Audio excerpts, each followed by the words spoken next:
Hello बच्चों, जैसे कि हमने पिछली क्लास में डिस्कस किया था कि हम आपका क्रैश कोर्स शुरू करने वाले हैं। तो हम 10th के क्रैश कोर्स में शुरू करेंगे सबसे पहले पॉलिनोमियल्स। तो हम यहाँ पर जानेंगे कि पॉलिनोमियल्स की शुरुआत कहाँ से हुई, आप कहाँ से सबसे पहले आपने कहाँ पे पढ़ा ये पॉलिनोमियल चैप्टर। तो बिल्कुल वहीं से स्टार्ट करेंगे। जिसने पढ़ लिया था पिछली क्लासेस में, अच्छी बात है, नहीं पढ़ा तो यहाँ पे पढ़िए। देखते हैं क्या होता है पॉलिनोमियल। तो हम अगर इसकी डेफिनेशन के बारे में बात करें, सबसे पहले तो आपको डेफिनेशन पता होनी चाहिए। नहीं है तो देखो, इससे इजी डेफिनेशन मुझे तो नहीं लगता कहीं आपको बुक में लिखी हुई मिल जाएगी। तो इससे आपके आइडियाज क्लियर होंगे। देखते हैं। तो sum of different power, sum of different power of a variable,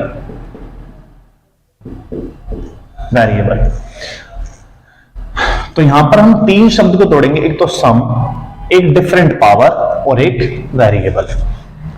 अब ये वेरिएबल क्या होता है? तो वेरिएबल है आपका, आप जानते होंगे क्लास 6 से ही पढ़ते हुए आ रहे हैं। वेरिएबल है एक्स वाई जेड और जो भी वेरिएबल्स हैं, बहुत सारे वेरिएबल हैं। इन अल्फाबेट को हम वेरिएबल मान के चलते हैं। फिर बात आती है पावर्स की। तो ध्यान रखना, पॉलिनोमियल्स के लिए पावर किसमें होनी चाहिए? होल नंबर की फॉर्म में होनी चाहिए। अगर कोई भी पॉलिनोमियल कहा जाता है, किसी भी एक एक्सप्रेशन को पॉलिनोमियल कहा जाता है, तो उसके लिए पावर किसमें होनी चाहिए? होल नंबर की फॉर्म में होनी चाहिए। और होल नंबर क्या होते हैं भाई? पढ़ चुके होंगे सब। 0 से स्टार्ट होने वाले नंबर जो कि ना ही फ्रैक्शन में हो ना ही रूट में हो, सिंपली 0 1 2 3 4 5, मतलब 0 के साथ नेचुरल नंबर। इस तरीके से पावर होनी चाहिए। और सम का तो जानते ही हैं कि सबको क्या कर देना है? प्लस कर देना है। तो फिर से एक बार डेफिनेशन बना लेते हैं। Sum of different powers of a variable, मतलब इनमें से कोई सा भी एक वेरिएबल होगा। जिस सबको पता ही है कि भाई हम एक्स ही लेके चलते हैं ज्यादातर, तो उसे ही ले लेंगे। एक वेरिएबल मान लेंगे एक्स, उसके डिफरेंट डिफरेंट पावर करेंगे और इसे हम क्या कर देंगे? सबको जोड़ देंगे। चलो एक एग्जांपल देख लेते हैं। तो हम लिखेंगे यहां पे px। अब ये क्या है भाई px? px का मतलब है polynomial in terms of x, polynomial in terms of x।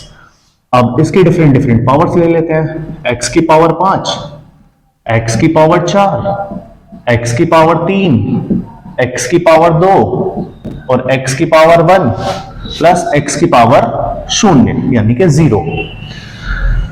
जैसा कि हमने बात करा डिफरेंट पावर्स होनी चाहिए, तो 0 से स्टार्ट कर रहे हैं। 0 1 2 3 4 5 6, ठीक है। तो अब अगर मैं बात करूं, हमने सम कर लिया, एक वेरिएबल ले लिया x और उसकी क्या कर लिया हमने? डिफरेंट डिफरेंट पावर्स कर लिया, सबको एड अप कर दिया। ये क्या बन गया है? पॉलिनोमियल। तो सब कहेंगे कि सर हमने अपनी बुक में देखा है कि पॉलिनोमियल के आगे कुछ नंबर्स लिखे रहते हैं। तो बिल्कुल लिखे रहते हैं, उन्हें बोलेंगे हम कोफिशिएंट। तो लगा देते हैं कोफिशिएंट को। -3, यहां पे -2 ले लेते हैं, यहां पे 5, यहां पे 6, जो आपका मन करे। सिर्फ अभी हम एग्जांपल देख रहे हैं, ठीक है। आपको एक चीज याद रखनी है कि x की पावर 0 क्या होती है? 1। x की पावर 0 क्या होगी? 1। अब जरा इसे लिख लेते हैं। तो ये हो गया 3x की पावर 5 प्लस माइनस 2x की पावर 4। फिर यहां पे ये तो ऐसे ही रहेगा, 5x की पावर 3, ये भी ऐसे ही रहेगा, 6x की पावर 2, ये भी ऐसे ही रहेगा, 10x की पावर 8x की पावर 1 यानी कि x हो गया। और किसी की भी पावर 0 भी हमने देखा क्या होता है? 10 की पावर 10 इंटू 1 यानी कि ये हो जाएगा आपका सिंपली 10, ठीक है। ये आपका एक पॉलिनोमियल की एक्सप्रेशन है कि किस तरीके से हम मैथ्स में एक्सप्रेस करते हैं चीजों को। तो ये पॉलिनोमियल को अगर आपको एक्सप्रेस करना है, इस तरीके से लिखना पड़ेगा कि एक वेरिएबल हो, डिफरेंट डिफरेंट उसकी पावर्स हो और उन सबको जोड़ दीजिए। ध्यान रखना फ्रैक्शन में या फिर रूट में ना होनी चाहिए पावर, पावर रूट में या फ्रैक्शन में ना हो। अगर रूट और फ्रैक्शन हो गया तो फिर वो पॉलिनोमियल नहीं है। अब जरा डिस्कस करते हैं, हमने पढ़ा हुआ है टर्म्स क्या होते हैं, तो बताइए इसमें कितने टर्म्स होंगे। अगर हम इस पॉलिनोमियल के हिस्से करें, कितने हिस्से बैठ रहे हैं, 1 2 3 4 5 6, ये 6 हिस्से हैं, लिख लेते हैं। ये सब हमारे क्या कहलाएंगे, ये सब हमारे कहलाएंगे टर्म्स, ठीक है, ये सब क्या कहलाएंगे हमारे टर्म्स, और इसे हम x की पावर 0 भी बोल देंगे। अब यहां पर बात आती है फिर कोफिशिएंट क्या है सर, तो कोफिशिएंट क्या है, x की पावर 5 का कोफिशिएंट होगा आपका -3, x की पावर 4 का कोफिशिएंट होगा आपका -2, x की पावर 3 का कोफिशिएंट होगा आपका 5, x की पावर 2 का कोफिशिएंट होगा आपका 6, जो भी इसके आगे नंबर लग रहे हैं विद साइन। अब यहां पे हमने साइन नहीं दिखाया, इसका मतलब प्लस है। x की पावर 1 का जो कोफिशिएंट होगा वो क्या होगा, 8, और x की पावर 0 का जो कोफिशिएंट है वो क्या था, 10। अब ये जो x की पावर 0 है, यहां पे आपको जो टर्म मिल रहा है इसे हम बोलेंगे कांस्टेंट, इसे बोलेंगे हम कांस्टेंट। यहां पे एक नंबर मिला है हमें कांस्टेंट, क्योंकि x की पावर 0 है, उसका क्या हो जाएगा, 1 हो जाएगा। अब क्लास 9th में आपने थोड़ी सी चीजें पढ़ी थी, हमने टर्म्स देख लिए, थोड़ी सी चीजें पढ़ी थी, जैसे आपने पढ़ा होगा जीरो पॉलिनोमियल, एक आपने पढ़ा होगा कांस्टेंट पॉलिनोमियल। अभी हमने देखा कांस्टेंट पॉलिनोमियल क्या है, तो ये जो हमने x के पावर 0 के साथ वाला जो नंबर देखा था, इसे क्या बोल दिया हमने, कांस्टेंट बोल दिया। और अगर एक पॉलिनोमियल केवल ऐसे ही आ जाता है, 3 टर्म्स ऑफ x, केवल ऐसे ही नंबर लिखा आ जाता है, 10 आ जाता है, 5 आ जाता है, एग्जांपल ले लेते हैं 10 5 4 3, ऐसे अगर कोई भी नंबर लिखा आ जाता है, इसे हम क्या बोलेंगे, कांस्टेंट पॉलिनोमियल। और कांस्टेंट पॉलिनोमियल इसने बोला p in terms of x, तो x तो दिख नहीं रहा, चलो x बना लेते हैं। हम जानते हैं इसके आगे हमने क्या लगा दिया, x की पावर 0 का मतलब 1 है, तो ये क्या बन जाएगा, इसके साथ जो वेरिएबल है उसकी डिग्री क्या होगी, 0। अब क्या होगी सर, डिग्री क्या होती है, चलो डिग्री को भी डिस्कस कर लेते हैं। इस पॉलिनोमियल में बताइए हाईएस्ट पावर कितनी है, बताओ, तो कितनी है इसमें हाईएस्ट पावर, 5। हाईएस्ट पावर कितनी है इसकी, 5। ध्यान रखना हाईएस्ट पावर हमें देखनी है, उसका कोफिशिएंट 0 नहीं होना चाहिए। अगर यहां पे हम अगर ऐसे लिख लें कि 0x की पावर 6, तो इसका कोफिशिएंट कितना है, 0, 0 इंटू समथिंग 0, तो ये तो खत्म हो गया, ये है ही नहीं। बस आपको ये याद रखना है कि कोफिशिएंट इसका क्या नहीं होना चाहिए, 0 नहीं होना चाहिए। x की पावर 5 का अगर हम यहाँ पे 5 हाईएस्ट पावर को लिख रहे हैं, इसका कोफिशिएंट क्या ना हो, 0 ना हो, बाकी कुछ भी हो सकता है, रूट में भी हो सकता है, कोफिशिएंट से कोई दिक्कत नहीं है। चलिए, हाईएस्ट पावर का मतलब है, दूसरा नाम है इसका डिग्री, तो डिग्री भी कितनी आ गई आपकी, 5 आ गई है। जितनी डिग्री होती है उतने ही आपके सॉल्यूशन बोल दें, जीरोस बोल दें, फैक्टर बोल दे, या फिर रूट्स बोल दिए जाए, चारों सेम ही नाम है। जितनी डिग्री उतने ही सॉल्यूशन, जीरोस, फैक्टर्स या फिर रूट्स, ये कहलाएंगे आपके 5। अगर डिग्री है, इसमें देखा हमने हाईएस्ट पावर थी 5, उसे ही बोल दिया आपने डिग्री, और डिग्री जितनी होगी उतने ही आपके सॉल्यूशन, जीरोस, फैक्टर्स या फिर रूट्स।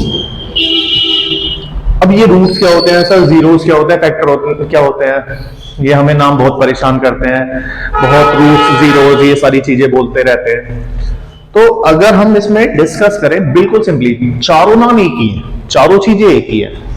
बिल्कुल आसान भाषा में बताया जाए, x की हम ऐसी वैल्यू रख दें यहां पर, जहां पे भी x है हम ऐसी वैल्यू रख दें, ये सब पूरा सॉल्व होके क्या आ जाए, शून्य, जीरो आ जाए।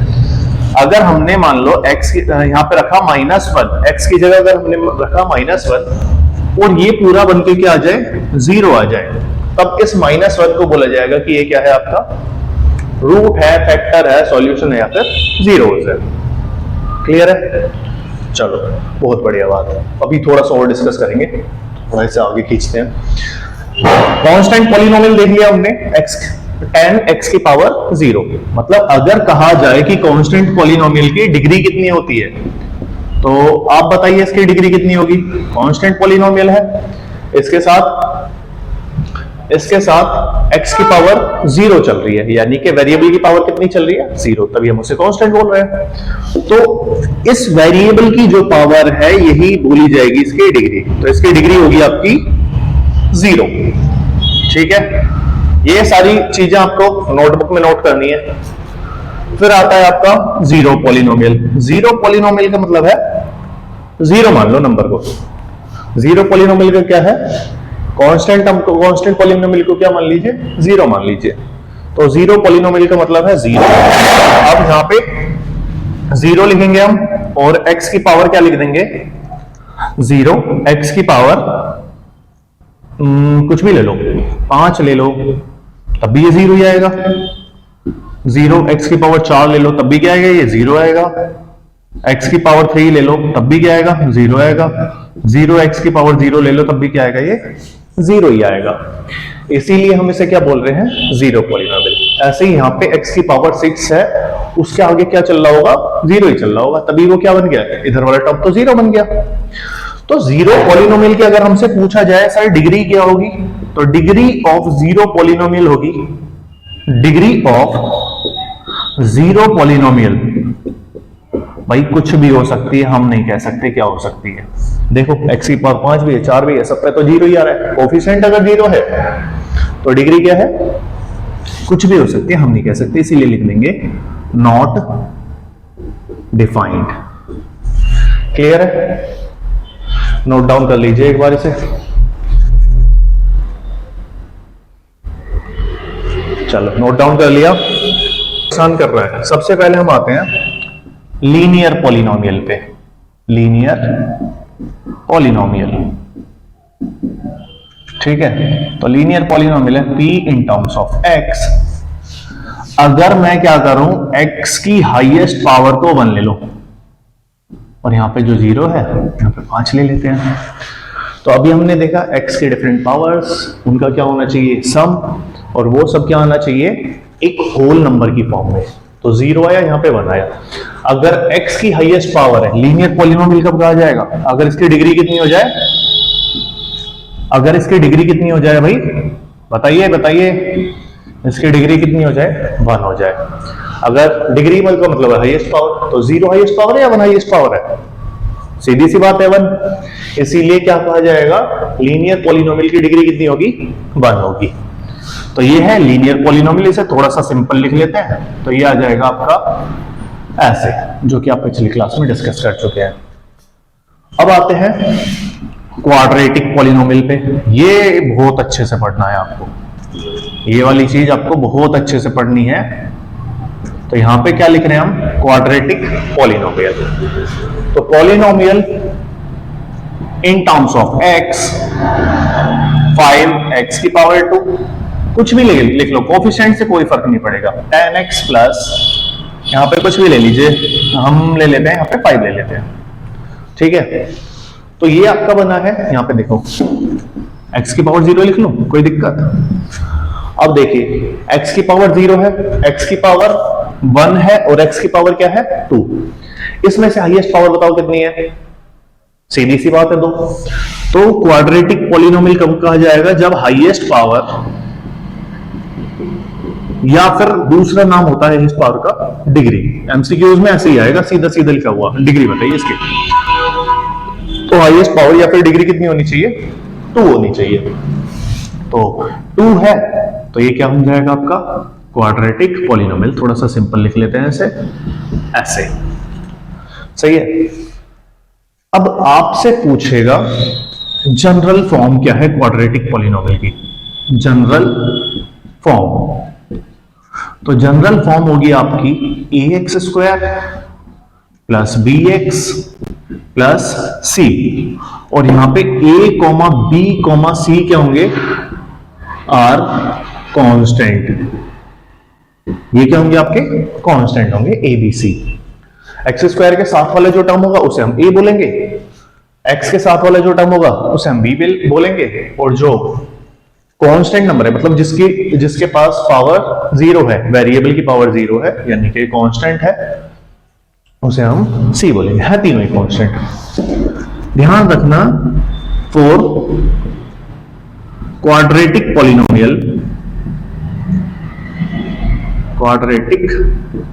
पॉलिनोमियल या फिर quadratic equation a does not equal to 0।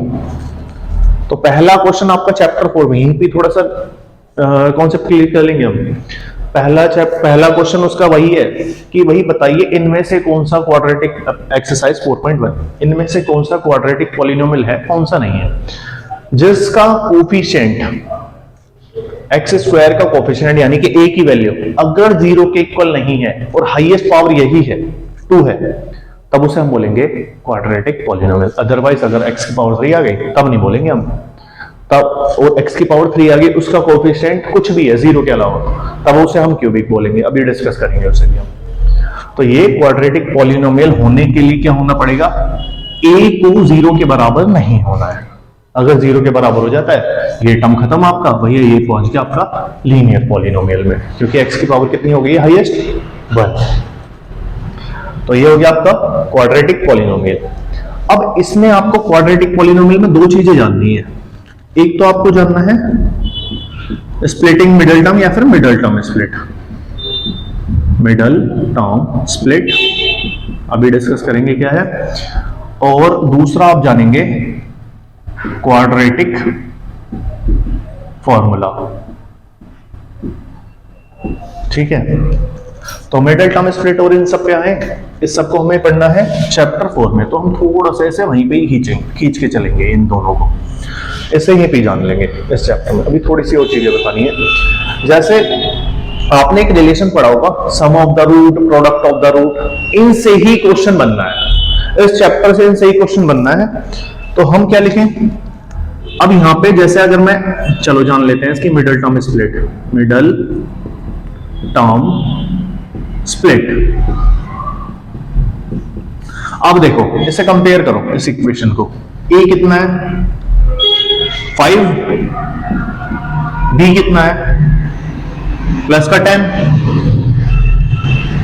c कितना है 5, सही है। 1 5 है, b 10 है, c कितना है 5 है। अब क्या करिए a इंटू सी करिए, a इंटू सी कितना आ जाएगा 5 इंटू 5 यानी कि आपका आ गया 25। तो आपका a इंटू सी कितना आ गया था 25। अब देखो आपको क्या करना है, मिडिल टर्म स्प्लिट जैसे कि मेथड है, तो मिडिल टर्म को इस तरीके से तोड़ना है। यहां पे साइन देखिए कैसा है, यहां पे प्लस का है ना, क्योंकि ये भी प्लस का साइन, ये भी प्लस का साइन, प्लस ही देगा। तो आपको मिडिल टर्म को इस तरीके से तोड़ना है कि दो नंबर को जोड़ के, यहां पे अगर प्लस है तो प्लस देखेंगे, अब दो नंबर को जोड़ के क्या है 10 आए, उन दो नंबर को मल्टीप्लाई करके क्या आना चाहिए 25 आना चाहिए। तो बताइए क्या होगा, सोचो। तो 25 कैसे आएगा, तो 25 हमें पता है, तो 25 इंटू 1 आएगा, लेकिन दो नंबर को जोड़ के क्या आ रहा है, आ रहा है 10 नहीं आ रहा ना, तो ये आ जाएगा 26, छोड़ दीजिए इसे। और कैसे आ सकता है 25, और तो 5 बचा, 5 के टेबल में कितनी बार पे आता है 5 बारी पे ही आता है ना। चलिए बढ़िया, यानी कि दोनों नंबर क्या हो गए हैं इस इक्वेशन के, दोनों नंबर क्या हो गए हैं polynomial in terms of x equal to, दोनों नंबर क्या हो गए हैं 5 प्लस 5, और यहां पे x चल रहा है प्लस यहां पे क्या आ जाएगा आपका 5x की पावर 0, वो लिखने की जरूरत नहीं है। इसके बाद क्या करिए 5x square plus 5x plus 5x plus 5, इन दोनों में कॉमन ले लीजिए, इन दोनों में कॉमन ले लीजिए, क्या बनेगा इन दोनों में कॉमन 5x यहां बचा x की सिंगल पावर और यहां पे कुछ नहीं यानी कि 1। यहां पे देखिए क्या कॉमन आएगा, यहां पे 5 कॉमन आ रहा है, यहां पे x बचा और यहां पे कुछ नहीं यानी कि 1। अब इसे यहां पे लिख देते हैं। अब यहां बचा आपका 5x, इन दोनों में देखो क्या कॉमन आ रहा है, x प्लस 1 दोनों में है तो x प्लस 1 को कॉमन ले ले, एक ब्रैकेट में क्या बचेगा 5x प्लस 5, ठीक है। तो अब यहां पे इसे हम ऐसे लिख के चल रहे हैं कि हमें जीरोस फाइंड करने हैं, हमें क्या निकालने हैं जीरोस, मतलब x की ऐसी वैल्यू निकालनी है कि ये पॉलिनोमियल क्या बन जाए, जीरो बन जाए। तो हम पिछली क्लास में डिस्कस कर चुके थे, इसे हम सीधा सीधा क्या लिख लेंगे, जीरो लिख लेंगे। px को किसके इक्वल लिख लेंगे, px को आप लिख लेंगे जीरो के इक्वल, ठीक है। तो x प्लस 1 को एक बार जीरो के इक्वल ले लो क्योंकि ये फैक्टर फॉर्म बन गई है, और इसे किसके इक्वल ले लो एक बार, इसे भी जीरो के इक्वल ले लो। या तो आप x को क्या रख दीजिए -1, या फिर दूसरी वैल्यू भी फाइंड करके देखते हैं। तो दूसरी वैल्यू भी आपकी क्या आ रही है, सेम ही आ रही है भाई, ये भी कितनी आ रही है आपकी -1। तो हम अगर इस पॉलिनोमियल में x की जगह क्या रखें, -1 रखें, तो -1 रखने पे ये पॉलिनोमियल क्या बन जाएगा, जीरोस बन जाएगा। इसीलिए हमने लास्ट, अगर आपने नोटबुक में नोट किया हो तो उसमें आप देख रहे होगे कि हम रूट्स बोलते हैं, सॉल्यूशन बोलते हैं, जीरोस बोलते हैं, या फिर फैक्टर्स बोलते हैं। ये सारी की सारी चीजें क्या हैं, सेम। तो आपका ये क्या बन रहा है, फैक्टर बन रहा है, रूट बन रहा है, सॉल्यूशन बन रहा है, या फिर जैसे नाम से ही पता चल रहा है जीरो, कि इस वैल्यू को रख के क्या मिल जाएगा आपको, जीरो मिल जाएगा, ठीक है। अब इसके बाद हम यहाँ पे एक रिलेशन देखते हैं, इस स्पेस में लिखते हैं इस रिलेशन को, रिलेशन बिटवीन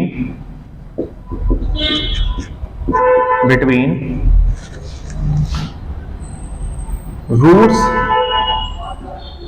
एंड कोफिशिएंट। तो देखो अब यहां पे हमें दो वैल्यू आई है, x की हाईएस्ट पावर कितनी थी, 2, इसीलिए हमें कितनी वैल्यू मिलेंगी, तो वो अलग बात है, हमारी सेम आ गई है। कई बार क्या होगा, डिफरेंट आ जाएंगी। तो पहले के रूट का नाम अल्फा, दूसरे रूट का नाम बीटा। तो अगर अल्फा प्लस बीटा निकालना है, इसे हम क्या बोलेंगे, सम ऑफ द रूट्स, इसे क्या बोलेंगे, sum of the root. Alpha plus beta निकालना है तो वो होगा आपका फॉर्मूला माइनस का b upon a. Alpha into beta निकालना है आपको तो वो क्या हो जाएगा आपका c अपॉन ए, ठीक है। सम ऑफ द रूट है आपका माइनस का b upon A, product of the root है c अपॉन ए। क्लियर है, चलिए बहुत बढ़िया। अब एक काम करते हैं, इसका रिलेशन निकाल के देखते हैं कि सम ऑफ द रूट कितना आ रहा है।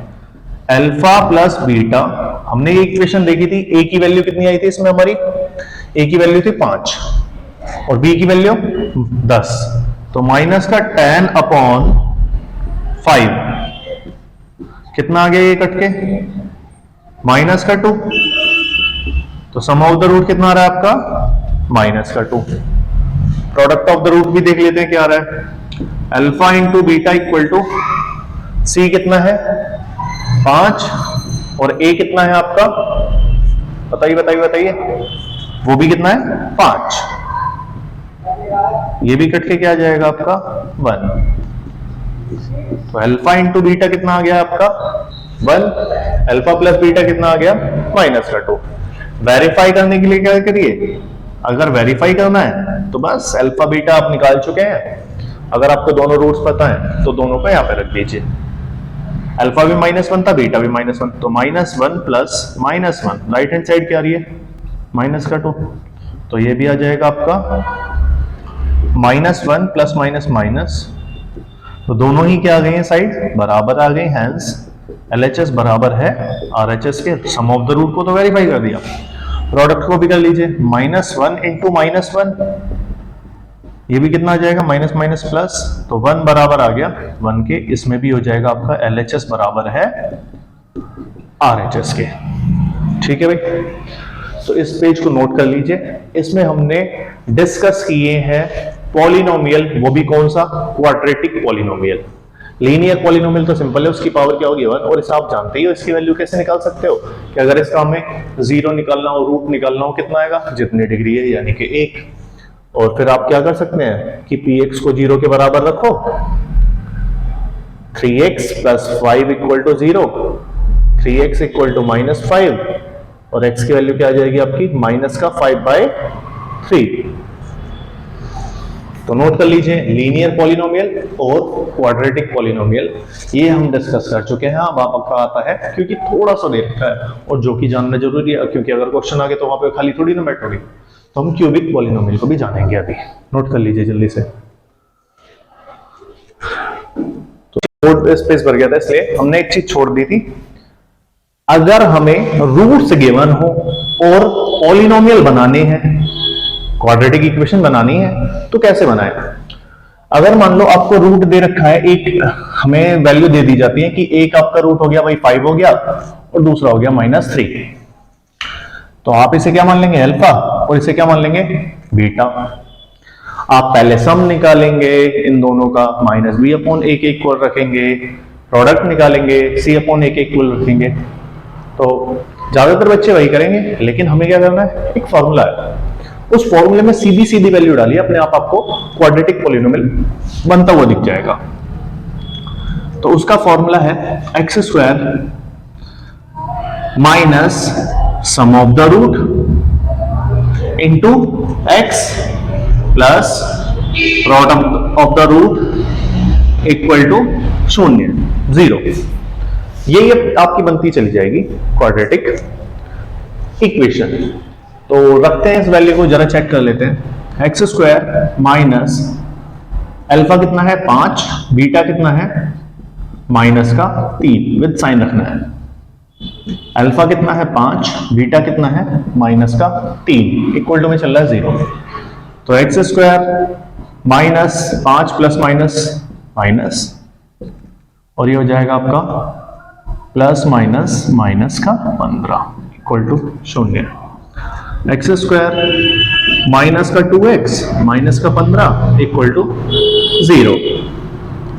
तो ये हमने फॉर्म कर दी है क्वाड्रेटिक इक्वेशन। किसके हेल्प से, केवल अगर हमें रूट्स गिवन है। आप एक मेथड और है, आप क्या निकालते हैं भाई, पहले सम ऑफ द रूट निकालते। सम ऑफ द रूट आता आपका कितना है 5 -3, तो ये आ गया आपका 5 में से 3 गए 2। प्रोडक्ट ऑफ द रूट कितना आता, 5 इंटू -3, जो क्या आ जाता माइनस का 15। फिर आपको क्या करना पड़ता, इस मेथड से भी कर सकते हो, कोई दिक्कत नहीं है, लेकिन ये थोड़ा सा आसान रहता है। तो आपको केवल ये इक्वेशन को याद करना है, इस फॉर्मूले को याद करना है, to form quadratic equation from roots या फिर सॉल्यूशन। अगर रूट्स गिवन है तो आप कैसे डायरेक्टली वर्बली कर सकते हैं, क्योंकि एमसीक्यू में आएगा ये क्वेश्चन। और अब देखो, इसे अगर हमें वैसे फाइंड करना है तो कैसे करेंगे। तो अब हम क्या करें, जिससे बिल्कुल बेसिक आता है उसके हिसाब से, -b/a है, प्रोडक्ट ऑफ द रूट किसके बराबर है, c/a के।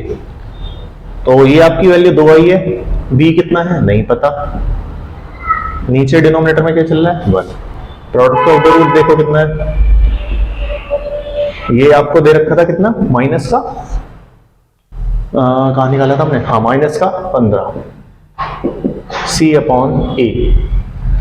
चलिए इसके नीचे भी 1 लिख लेते हैं। अगर हम कंपेयर करें तो यहाँ पे a की वैल्यू और यहाँ पे a की वैल्यू, दोनों a की वैल्यू और दोनों सेम है तो अच्छी बात है, नहीं है तो आपको क्या करनी पड़ेगी, सेम करनी पड़ेगी, मल्टीप्लाई करके डिवाइड करें, जैसे भी आपको अच्छा लगेगा, क्वेश्चंस में देख लेंगे हम। तो ये आपका क्या है a, और ये भी क्या है आपका a। तो a सेम है, a की वैल्यू कितनी आ गई 1, बाकी तो सामने सामने वाली है। माइनस b की वैल्यू 2 है तो b की वैल्यू -2, c की वैल्यू कितनी आ जाएगी माइनस का 15। उसके बाद मैंने जनरल इक्वेशन लिखवाई थी आपको पिछले वाले पेज पे। तो जनरल इक्वेशन क्या थी, ax² + bx प्लस सी, ए की वैल्यू है 1 एक्स स्क्वायर, बी की वैल्यू क्या है -2, सी की वैल्यू क्या है -15 इक्वल टू 0। या ऐसे नॉर्मली भी लिख सकते हैं बिना इक्वल टू 0 के भी, ये भी ऐसे भी बोल देते हैं कि ये क्वाड्रेटिक पॉलिनोमियल है आपका, क्वाड्रेटिक इक्वेशन है। देखिए क्या दोनों सेम आ रहे हैं, बिल्कुल दोनों सेम आ रहे हैं, लेकिन थोड़ा सा टाइम ज्यादा लग जाता है इसमें। अगर आपको प्रैक्टिस है तो कोई दिक्कत नहीं है, वरना इससे करिए, ये ज्यादा बेटर है। ठीक है भाई, इसे इसलिए ज्यादा करना पड़ रहा है क्योंकि इसी से ही क्वेश्चन बनेंगे आपके ज्यादातर। क्यूबिक को भी देख लेंगे आप।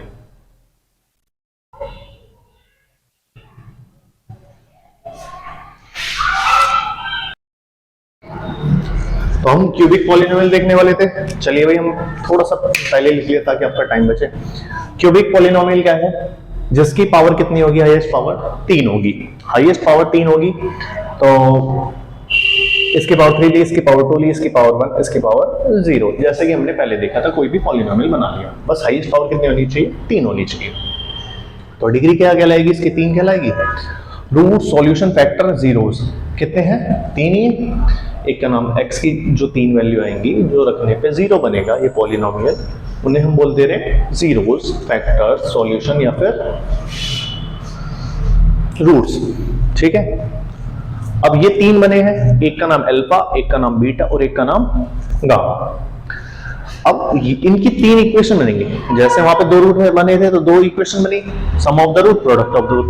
यहाँ पे क्या है, सम ऑफ द रूट है -b upon a, product of the root है माइनस का d अपॉन a, और एक होगा, इससे पहले मैं ऐसे बता देता हूं, 2 रूट को हम एक बार ही लेंगे, 2 रूट की मल्टीप्लाई करी, ठीक है, 2 रूट को एक बार ही लेके क्या कर दिया, उनका सम कर दिया।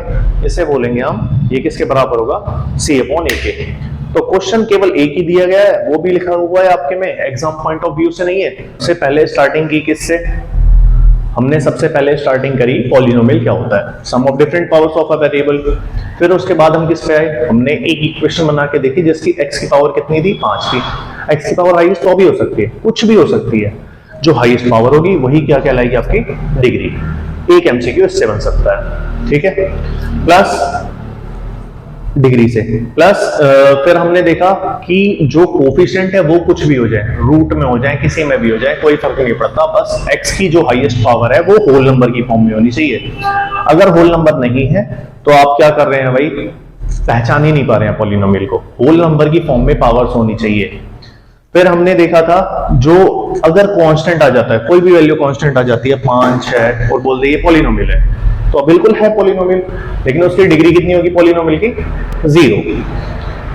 फिर उसके बाद आए थे हम 0 पॉलिनोमियल पे, जो कि लिखा भी था। 0 पॉलिनोमियल क्या है, 0 लिखा हुआ है।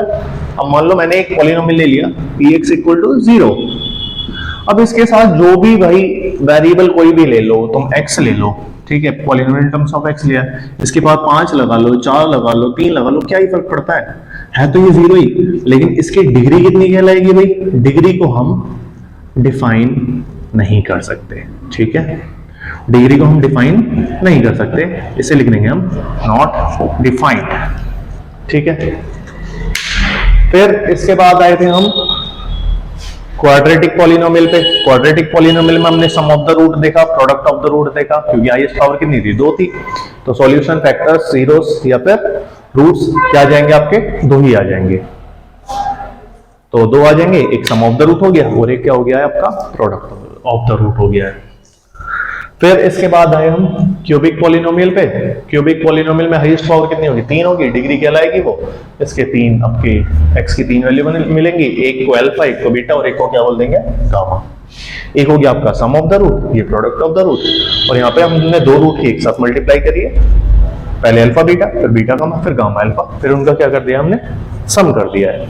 तो इस तरीके से बनी आपकी ये इंट्रोडक्शन वाली क्लास को हमने खत्म किया है। हाँ, और एक चीज और की थी हमने कि क्वाड्रेटिक इक्वेशन को फॉर्म करने का फॉर्मूला, वो याद कर लेना, क्योंकि उससे सीधा सीधा एमसीक्यू में क्वेश्चन आ सकता है। ये हमने एमसीक्यू के हिसाब से किया था पॉलिनोमियल का इंट्रोडक्शन। अब हम करेंगे एक्सरसाइज, तो पहली एक्सरसाइज इसी में कर लीजिए आप। चलिए देखते हैं, ये आपकी एक्सरसाइज है 2.1। तो 2.1 वैसा एक्सरसाइज है, यहां से आपकी मैंने सारे क्वेश्चंस नोट कर लिए विद एग्जांपल्स। तो 2.1 आपकी एक्सरसाइज है, इससे आगे आगे और ये नीचे वाली, ये 6 क्वेश्चन। ठीक है, ऊपर वाले ग्राफ दे रखे हैं तो एग्जांपल्स हैं, वैसे तो दे रखा होगा सॉल्यूशन, लेकिन मैं आपको समझा देता हूं कि इसमें करना क्या होता है। देखो जरा, यहां पर अगर आप ग्राफ बनाने की कोशिश करेंगे क्वाड्रेटिक पॉलिनोमियल का, मतलब x की power 2 plus coefficient of x plus constant term, मतलब x square ax square plus bx plus c, ये जनरल इक्वेशन क्वाड्रेटिक की। अगर इससे ग्राफ बनाएंगे तो कुछ ऐसे ग्राफ बनेंगे, ऐसा बन सकता है, ठीक है, ऐसा बन सकता है, ऐसा बन सकता है, ऐसा बन सकता है, ऐसा बन सकता है, ऐसा बन सकता है, या फिर ऐसा बन सकता है। तो ये जो सारे ग्राफ हैं ये आपके किसके दे रखे हैं? ये ग्राफ आपके दे रखे हैं क्वाड्रेटिक पॉलिनोमियल के, यानी कि ये सारे के ग्राफ हैं आपके ax square plus bx plus c के polynomial in terms of x। तो अगर आप ग्राफ बनाने की कोशिश करेंगे तो वो कुछ यू शेप में बनेगा। इस यू शेप को बोलते हैं हम, इस यू शेप को बोलेंगे हम पैराबोला। ठीक है, क्लास 11th में हम आते ही मतलब चैप्टर 11 में डिस्कस करोगे, जो कि क्लास 11th में आप तो पैराबोला बोलेंगे। नहीं, अब हमें क्या चाहिए भाई, हमें पता है कि दो सॉल्यूशन आते हैं इसके क्वाड्रेटिक के दो सॉल्यूशन आते हैं। तो अगर आपको ध्यान हो, जिसने क्लास में कभी सुन लिया हो या पढ़ा तो हो गई, वैसे स्कूल में पढ़ाया होगा आपको या जहां पे भी कोचिंग पढ़ रहे हैं आप, तो वहां पे आपको ये बताया गया होगा क्वाड्रेटिक पॉलिनोमियल के हिसाब से चैप्टर 4 में डिस्क्रिमिनेंट निकाल सकते हैं। तो डिस्क्रिमिनेंट की 3 वैल्यू आती है, या तो डिस्क्रिमिनेंट बड़ा होता है 0 से, ठीक है, या तो डिस्क्रिमिनेंट किससे बड़ा होगा 0 से, या फिर डिस्क्रिमिनेंट किसके बराबर होगा 0 के, या फिर डिस्क्रिमिनेंट क्या होगा 0 से छोटा होगा। यहां पे हम क्या लिखते हैं, real and distinct root. Real root होंगे प्लस क्या होंगे, रूट्स, अलग रूट्स होंगे। रियल एंड डिस्टिंक्ट रूट, इस वाले में हम क्या लिखते हैं, रियल एंड इक्वल रूट्स। ठीक है, मतलब रियल तो होंगे, वैल्यू तो आएगी, लेकिन क्या होगी, अलग होगी वैल्यू। ठीक है, तीसरा है, इसमें लिखते हैं हम नो रियल रूट, इसमें कोई रियल रूट नहीं आएंगे। बाकी क्लास 11th में आप एक इमेजिनरी वाला चैप्टर पढ़ने वाले हो, आयोटा वाला, उसमें आपका डिस्कस हो जाएगा कि ये रियल इमेजिनरी वाली चीजें क्या है, तो उसे वहां पे पढ़ लोगे। फिलहाल जानिए इसमें रियल एंड इक्वल रूट, ये रियल सॉरी डिस्टिंक्ट है, यहाँ है डिस्टिंक्ट, यहां पे रियल एंड इक्वल रूट, और यहां पे थोड़ी सी जगह कम है, नो रियल रूट्स। यहां पे रियल एंड इक्वल रूट्स है। ठीक है, चलो देखते हैं ऐसे। तो हमारे पास ये 6 ग्राफ दे दिए, अब इनका मतलब क्या है, तो ये U बन रहा है और ये इस तरीके से बन रहा है, U वाली शेप आती है, पैराबोला की U वाली शेप आएगी, भले ऐसे आए या फिर ये आए, U वाली शेप आएगी उसकी। तो ये आपको दे रखा है polynomial in terms of x। अगर आपको जीरोस फाइंड करने हैं ग्राफ से, सिंपल ऐसे ही आ जाएगा, ग्राफ बनाएगा और बता देगा कि पूछेगा कि बताइए कि polynomial in terms of x है, इसके जीरोस फाइंड करिए। अगर polynomial in terms of x आता है, इन टर्म्स ऑफ x आता है, तो आपको x एक्सिस पे कट होते हुए देखना कितनी बार कट हो रहा है। तो यहां पे हमने देखा, यहां पे कितनी बार कट हो रहा है x एक्सिस, यहां पे कितनी बार कट हो रहा है 2, यहां पे देखिए कितनी बार कट हो रहा है, यहां पे भी कितनी बार हो रहा है 2, यहां पे भी कितनी बार हो रहा है 2, यहां पे बताइए कितनी बार हो रहा है कट 1, यहां पे भी कितनी बार कट हो रहा है 1। ठीक है, और यहां पे x एक्सिस को कट ही नहीं कर रहा है, यानी कि यहां पे 0 सॉल्यूशन होंगे इसके। ये भी कट नहीं कर रहा है x एक्सिस को, इसके भी कितने सॉल्यूशन है 0। ठीक है, अब ये जो ऐसा बनता है ग्राफ, ये आपका क्यूबिक का बनेगा, पढ़ लोगे आप हायर क्लासेस में पढ़ लोगे ग्राफ बनाना। फिलहाल हम देखते हैं एक्स एक्सिस को कितनी बार कट कर रहा है, 1 2 3, तो इसके कितने हो गए सॉल्यूशन 3। क्या ये एक्स एक्सिस को कट कर रहा है, ये एक्सरसाइज का क्वेश्चन है, क्या ये एक्स एक्सिस को कट कर रहा है, नहीं कर रहा ना, तो इसके कितने सॉल्यूशन हो जाएंगे 0। ये देखो एक्स एक्सिस को केवल एक बार कट कर रहा है, इसके कितने सॉल्यूशन? एक। ये देखिए कितनी बार एक्स एक्सिस को कट कर रहा है? 1 2 3, तो इसके कितने सॉल्यूशन? 3। इसके कितने सॉल्यूशन? 2। इसके कितने सॉल्यूशन? 3 4, मतलब इसके 4 रूट्स होंगे। इसके देखो 1 2 3, ठीक है। सिर्फ हमें क्या देखना है? Polynomial in terms of x की कितनी बार वो कट कर रहा है, और polynomial in terms of x क्या जाएगा आपका? एक्स एक्सिस को कट होते हुए देखना है, तो इसके 3, इसके 2, इसके 4, इसके 3, इसके 0, इसका 1। आपकी ये एक्सरसाइज 1 खत्म। और जो एग्जांपल ये थे, तो इसमें 2 बार कट कर रहा है, इसमें 2 बार कट कर रहा है, इसमें 2 बार कट कर रहा है, इसमें 1 बार कट कर रहा है, इसमें 1 बार कट कर रहा है, इसमें 3 बार कट कर रहा है, इसमें 0 बार कट कर रहा है, इसमें 0 बार कट कर रहा है। तो ये आपके क्या कहलाएंगे भाई? ये कहलाएंगे इतने नंबर ऑफ रूट्स आ रहे हैं आपके, अगर polynomial in terms of X दिया जाता है। कंडीशन मान लें भाई polynomial in terms of Y दिया जाए, पी वाई भी तो दे सकता है कि पॉलिनोमियल जो है वाई के टर्म्स में बन रहा है, ऐसे कुछ a y square plus b y plus c.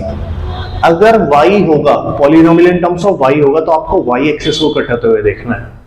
अगर इसके हिसाब से देखें, इसके हिसाब से देखें तो क्या बनेगा? क्या ये वाई एक्सिस को कट कर रहा है? नहीं कर रहा, हाँ कर तो रहा है। एक सॉल्यूशन यहां पे भी एक सॉल्यूशन, यहां पे भी एक सॉल्यूशन, यहां पे भी एक सॉल्यूशन, यहां पे भी एक सॉल्यूशन, सही है। और यहां पे भी एक सॉल्यूशन, क्योंकि ये वाई को भी टच कर रहा है। और देखिए ये भी एक सॉल्यूशन, जहां पे भी ये वाई को एक ही, इसका सॉल्यूशन, इसके 0 सॉल्यूशन, वाई को टच नहीं कर रहा। इसका एक सॉल्यूशन, इसका एक सॉल्यूशन, और इसका एक सॉल्यूशन। तो polynomial in terms of Y बोला जाए तो आपको वाई एक्सिस को देखना है, polynomial in terms of X बोला जाए तो आपको क्या देखना है? एक्स को, कि एक्स एक्सिस कितनी बार कट हो रही है। और यहां पे हम अपनी एक्सरसाइज 1 को फिनिश करते हैं, और फिर अब हम अगली एक्सरसाइज करेंगे, एक्सरसाइज 2। तो एनसीईआरटी एटलीस्ट आपके एनसीईआरटी डिस्कस हो जाएगी। सारे क्वेश्चंस तो नहीं करेंगे, लेकिन ये है कि मेजर क्वेश्चन चलेंगे जो पेपर में ज्यादा पूछे जाते हैं। सब एक ही पैटर्न के हैं, roots, sum of the root से, प्रोडक्ट ऑफ द रूट से, और बाकी इक्वेशन से।